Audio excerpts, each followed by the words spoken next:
Може би сте чували гъбата рейши, но никога не сте виждали как изглежда тя. Тази снимка тук отгоре ви показва как изглежда гъбата рейши. От нея се правят и нашите капсули на гъба рейши.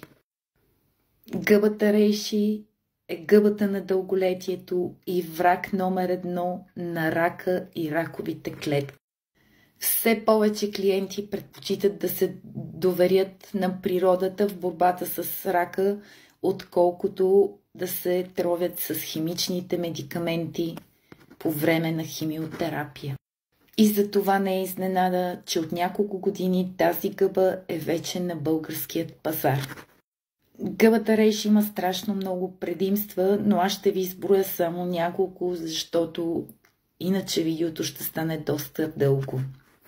Гъбата рейши прочиства кръвоносната система, намалява нивата на холестерола, подобрява функцията на черния дроб, намалява високото кръвно налягане. Гъбата рейши е съюзник на организма в противопоказанията от химиотерапиите. И най-важното, гъбата рейши разрушава вече образувалите се ракови клетки на различни видове рак.